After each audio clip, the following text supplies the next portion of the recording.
Start. గౌరవనీయులైన గురువులందరికీ, మరి ముఖ్యంగా నాకు ఈ అవకాశం ఇచ్చిన పాఠశాల ప్రధాన ఉపాధ్యాయుల వారికి, వేదికను అలంకరించిన తల్లిదండ్రులకు, పేరెంట్ టీచర్స్ మీటింగ్కు ఆహూతులైన అందరికీ నా నమస్కారములు. అల్పుడెప్పుడు బల్కు ఆడంబరంగాను, సజ్జనుండు బల్కు చల్లగాను, క్రంచు మ్రోగునట్లు కనకంబు మ్రోగున, విశ్వదాభిరామ వినురవేమా. నేను ఇప్పుడు ఈ పద్యాన్ని మీ ముందు ఎందుకు ఉటంకిస్తున్నానంటే, ఈ పద్యంలోని నీతిని, సమాజపు రీతిని మీకు సవివరంగా తెలియజేయాలనే నా తపన. లోకంలో మంచి ఉంది, చెడు ఉంది. ఆడంబరంగా మాట్లాడే వాళ్ళు ఉన్నారు, రహస్యంగా ఇతరులకు మేలు చేసేవాళ్ళు ఉన్నారు. మనం లోకంలో ఉన్న మంచిని మన పాఠశాలలోకి తీసుకొని రావాలే కానీ లోకంలో ఉన్న చెడుని పాఠశాలలోకి తీసుకొని రాకూడదు.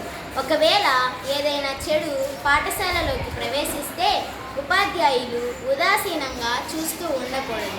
ఒకవేళ ఉపాధ్యాయులు చూస్తూ ఉంటే రేపటి సమాజం బాధ్యతారాహిత్యంగా, ఎవరి ఇష్టానుసారంగా వారు జీవించే విధంగా ఉంటుంది.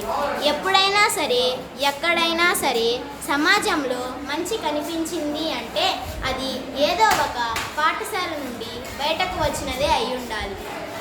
ఇప్పుడు చూద్దాం, ఏది మంచి, ఏది చెడు, ఏది తప్పు, ఏది ఒప్పు, ఏది గొప్ప, ఏది దిబ్బ.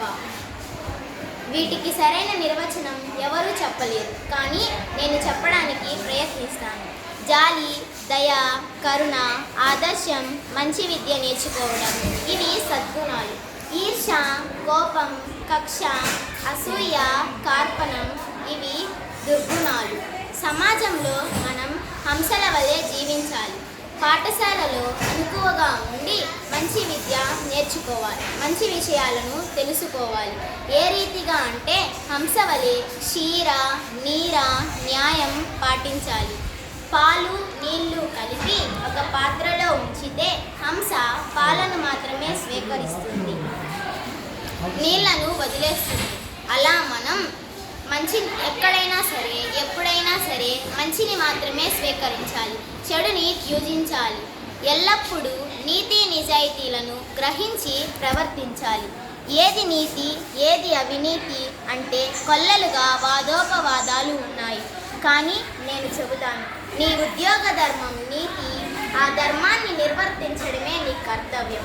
ఎలాగంటే ఎంత ఆకలితో ఉన్నా సింహం గడ్డి తినదు. అలాగే మన చదువు ఎంత కష్టంగా ఉన్నా ఇష్టంగా చదవాలి. సంపద ఎంత ఉన్నా వినయంగా ఉండాలి. ఎప్పుడైతే గర్వపడతావో, ఎప్పుడైతే ఆర్భాటాలకు పోతావో అప్పుడే మన పతనం ప్రారంభమవుతుంది. ఎక్కడ ఎలా ఉన్నా మన ప్రవర్తన సత్ప్రవర్తనగా ఉండాలి. అందరూ మనల్ని మెచ్చుకోవాలి. సమాజంలో ఉన్న మంచి ఎలాగంటే కంచి ఎంత మోగినా ఇసుమంత బంగారానికి సాటి రాదు. కనుక సమాజంలో ఉన్న అల్లరి చిల్లరి వేషాలను, భాషలను, పిచ్చి పిచ్చిగా ఎగిరే డాన్సులను చూసి ప్రేరణ పొందవద్దు.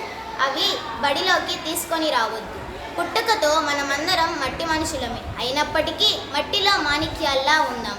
ఇదే నా ఆర్తి. నేను మా పాఠశాలలో పొందిన స్ఫూర్తి రేపటి నా కీర్తి అని వినమ్రంగా తెలియజేసుకుంటూ, నాకు ఈ అవకాశం ఇచ్చిన పాఠశాల ప్రధాన ఉపాధ్యాయుల వారికి కృతజ్ఞతలు తెలుపుకుంటూ ఇంతటితో నా ఉపన్యాసాన్ని ముగిస్తున్నాను.